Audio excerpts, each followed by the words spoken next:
c'est encore une fille. Et on a appelé la troisième Bion. Ah, je veux sexe masculin et c'est fille qui vient. D'accord, Bion.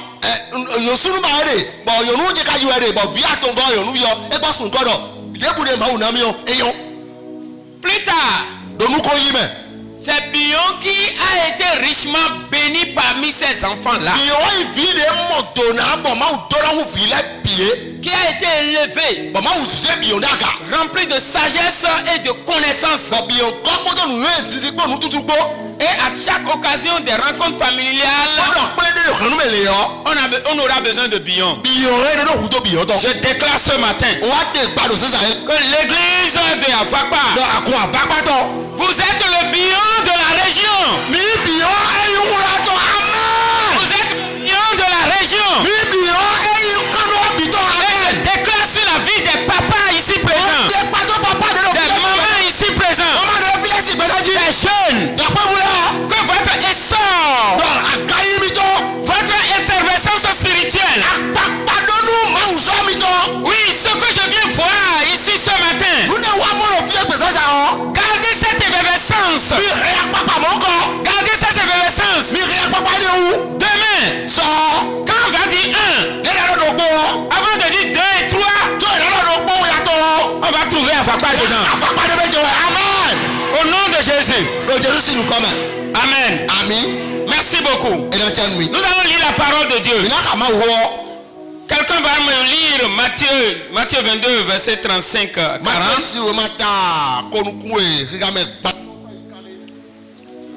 Matthieu 22, verset 35 à 40.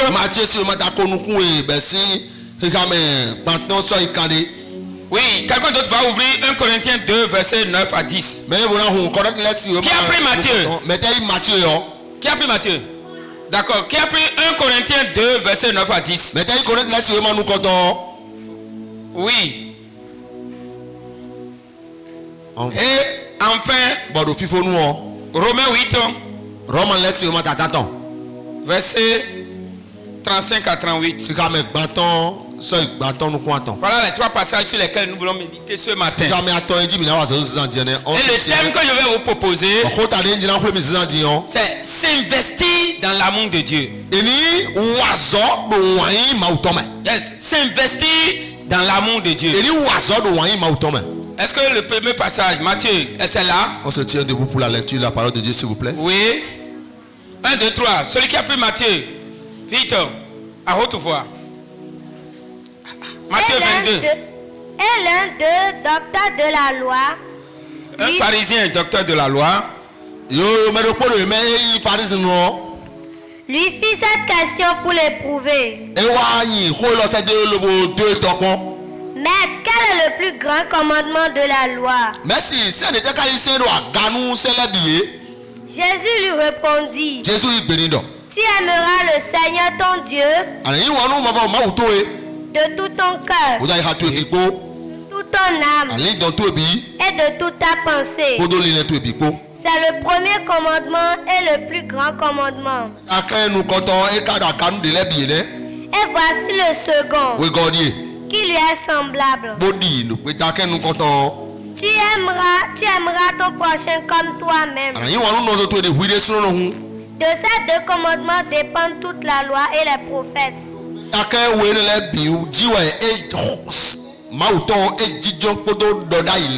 Très bien. Merci beaucoup. 1 Corinthiens 2, verset 9 à 10. Qui avait pris ça? Qui a pris ça? Mais écrit, ce sont des choses que l'œil n'a point vues, que l'oreille n'a point entendues, et qui ne sont point montées au cœur de l'homme. Des choses que Dieu a préparées pour ceux qui l'aiment. Dieu nous les a révélées par l'Esprit. Ça va, ma fille. Et comme il est écrit, ce sont des choses que l'œil n'a point vues, que l'oreille n'a point entendues, des choses qui ne sont même pas montées dans la pensée de l'homme. c'est ces choses que Dieu a réservées à ceux qui l'aiment. Quelqu'un dit Amen. Romains 8 verset 35.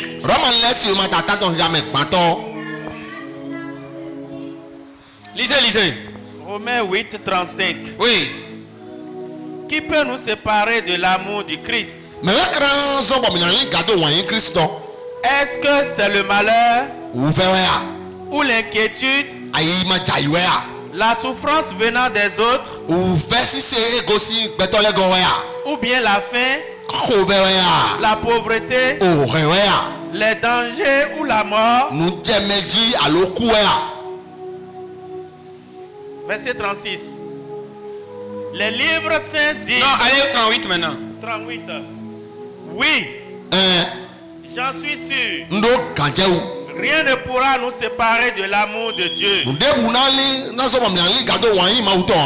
Rien ne pourra nous séparer de l'amour que Dieu nous a montré dans le Christ.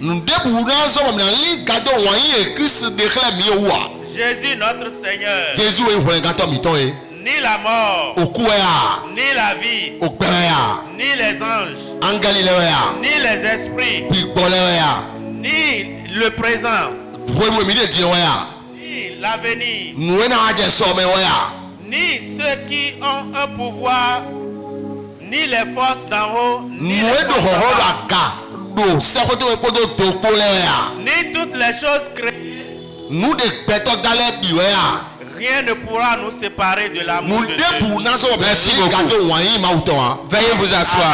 Amen. Et le peuple dit Amen sur la parole. Et vous vous asseyez. Oui, je disais s'investir dans l'amour de Dieu. Très bien.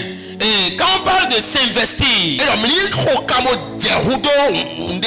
l'investissement, c'est allouer des ressources dans un actif, dans un projet.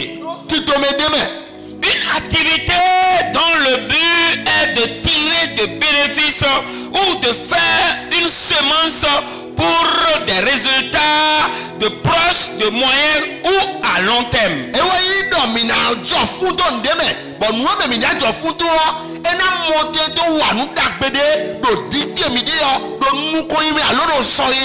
C'est mettre son effort dans quelque chose procurant des rendements. C'est de faire fructifier pour qu'un petit patrimoine devienne de plus grand. Et si je dis s'investir dans l'amour de Dieu,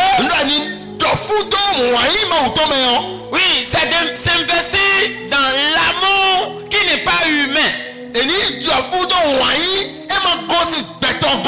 Je voudrais parachuter dans l'amour de Dieu, partant de l'investissement pour aller dans l'amour de Dieu.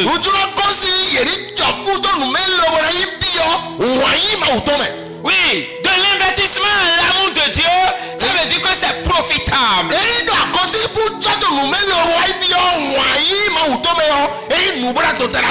Parce que si je te dis d'investir dans l'amour d'un homme, je te dis, oui, tu es en train de semer dans le vide ou bien dans quelque chose qui est insensé. L'amour d'un homme n'est pas perpétuel. C'est éphémère. Oui, un amour qui montre des choses à l'apparence. Un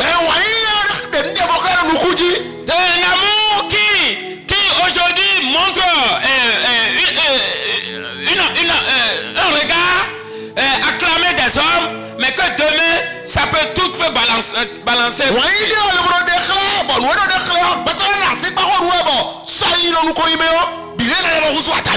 Ça veut dire que la confiance envers Dieu est plus profitable que la confiance dans un homme.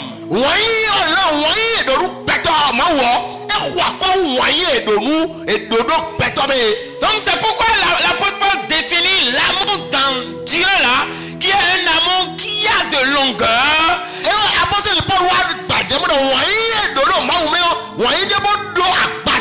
Celle de largeur infinie.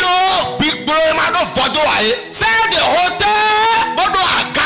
Et celle de profondeur. Dans Ephésiens 3,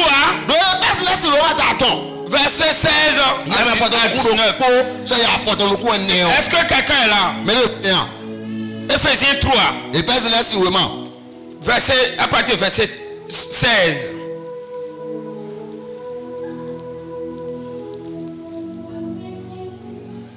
Oui? Et par son esprit dans l'homme intérieur. Afin qu'il vous donne, que le Seigneur vous donne, je prie pour vous. Afin que le Seigneur vous donne, selon la richesse de sa gloire, d'être puissamment fortifié par son esprit dans l'homme intérieur, en sorte que Christ habite dans vos cœurs par la foi,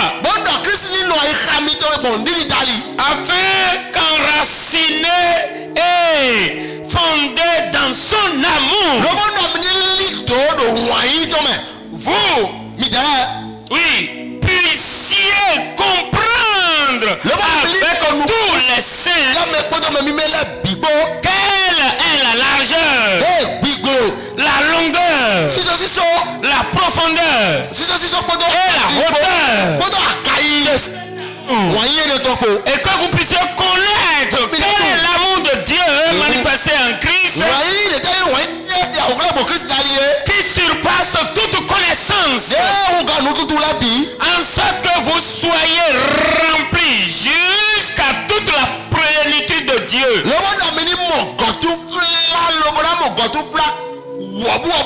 Oui. Quand nous rentrons, Dieu est amour. Dieu lui-même il est amour. Et pour celui qui veut vivre avec Dieu, celui qui veut évoluer avec Dieu, celui qui veut faire des expériences avec Dieu,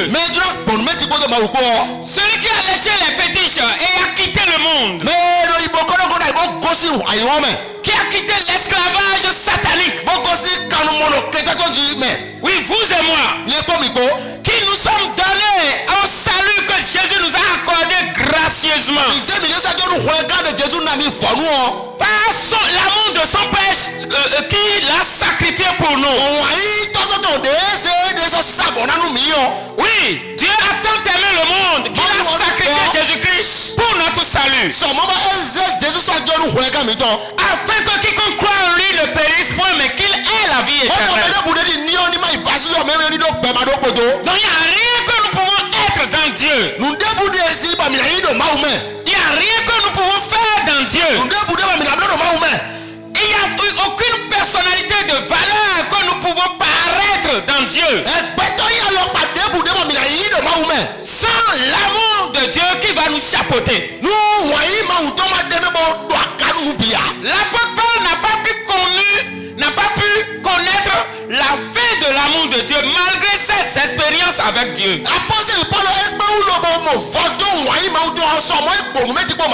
C'est pourquoi il nous parle de sa profondeur infinie.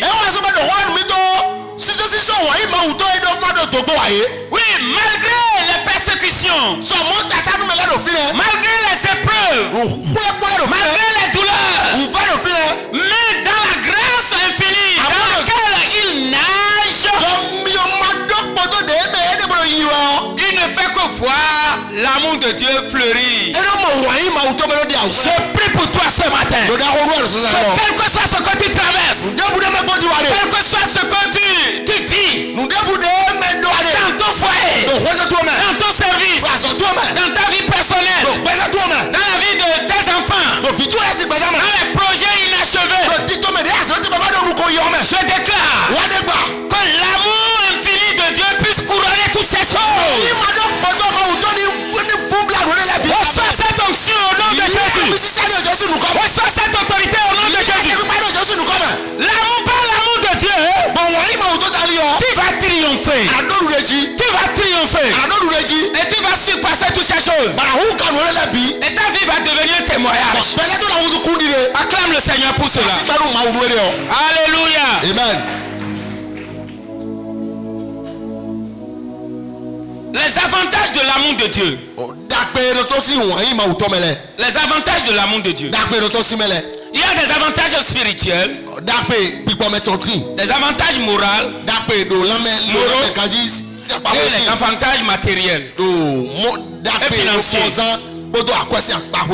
Sur le plan spirituel, quand nous aimons Dieu et nous nous investissons dans l'amour de Dieu, Dieu nous permet de vivre pleinement sa présence. Oui, Dieu nous permet par l'aide de l'esprit. Parce que c'est l'esprit qui connaît le fond de Dieu, la profondeur de Dieu. Alléluia. Amen. Je prie pour quelqu'un ici. Que là où tu t'es arrêté, tu t'arrêtes souvent dans la communication et dans les profondeurs de Dieu. Que Dieu, à partir de ce matin, Dieu t'amène plus encore.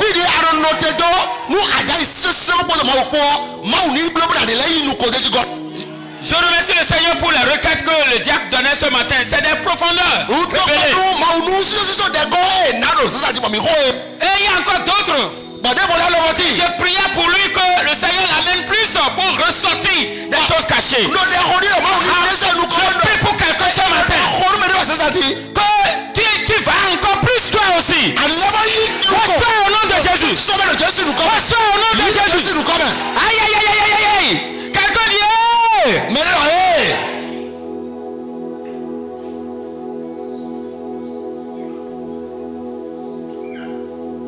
vive les profondeurs de Dieu. C'est des expériences qui te permettent de vivre les choses de manière plus facile, malgré les douleurs que les hommes de la chair traversent. Toi, tu t'en sors facilement.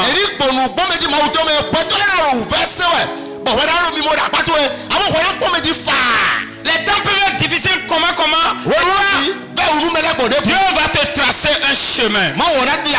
Et tu vas marcher sur le chemin de l'amour. Et les choses te seront faciles. En disant toka. Tu vas marcher toka. Royalement. Toka. Royalement. Toka. Royalement. Toka. Royalement. Alléluia. Je ne te sens pas. J'ai dit alléluia. Alléluia. Les choses te seront faciles. Troisièmement, ça te permet d'être dans des révélations. Qu'est-ce que nous venons de lire dans 1 Corinthiens 2, verset 9 à 10? Que par la puissance de l'esprit et dans les profondeurs de l'esprit. Est-ce que je parle à quelqu'un ici? Hello? Quand je dis hello, on dit hello ça. Hello? Hello ça. Hello? Hello ça. C'est pour vous dire que je ne veux pas que quand quelqu'un dorme ou bien quelqu'un lâche le fil, sommes en train d'évoluer. Je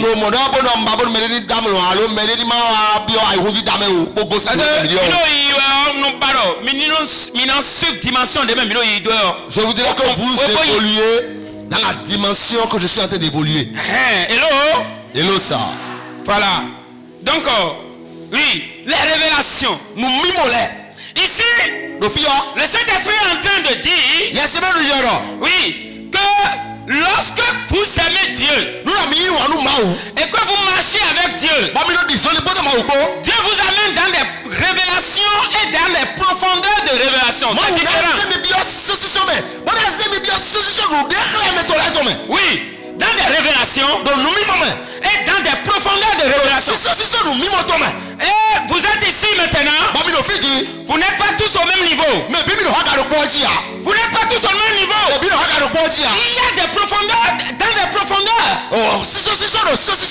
Et Dieu sait à quel niveau il a déjà appuyé chacun et amené chacun. Et toi qui es ici, toi maman, toi jeune, toi papa, même les petits enfants. Hello? Écoutez-moi ce matin. Là où tu es là, c'est bon, c'est pas mal. C'est une partie de révélation. Mais si tu vas développer ton amour pour Dieu plus,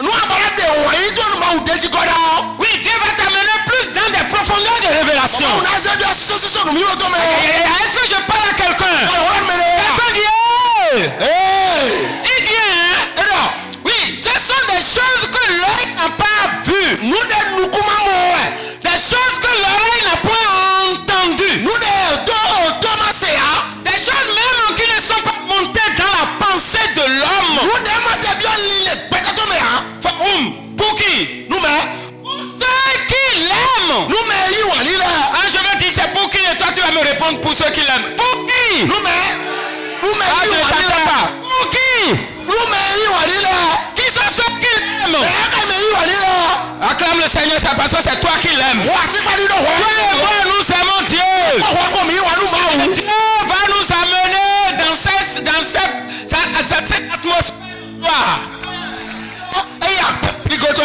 Cette atmosphère de gloire qui montre son amour. Il y a des avantages. Moral. Relationnel. Lorsqu'on parle de morale, c'est entre les hommes. C'est le côté social. Oui, lorsque vous êtes dans l'amour de Dieu, vous évoluez dans l'amour de Dieu. Dieu crée une nouvelle connexion pour votre vie. Des personnes importantes. C'est le degré, votre degré, le niveau d'amour qui va vous faire permettre de connaître des personnes de ce rang-là aussi.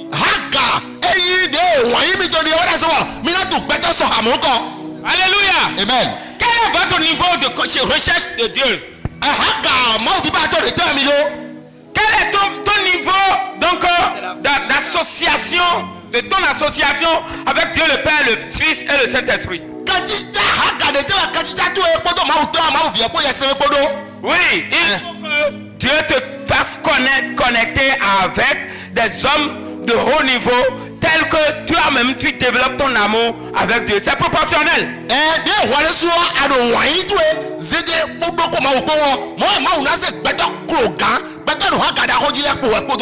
Et les gens vont t'aimer. Puisque tu as l'amour de Dieu en toi. Les gens vont t'aimer. Qui sont ceux qui vont t'aimer? Et qui sont ceux qui vont t'aimer? Les hommes d'amour aussi. Des hommes qui ne vont pas te duper et te détruire. Oui, des gens en qui Dieu a mis son amour aussi. Et ils vont opérer des œuvres d'amour envers toi. Oh, quel merveilleux! Quel merveilleux! Quel merveilleux! Oui, ce que Dieu fait. Ce que Dieu fait. Son précieux livre est toujours vrai. Quand on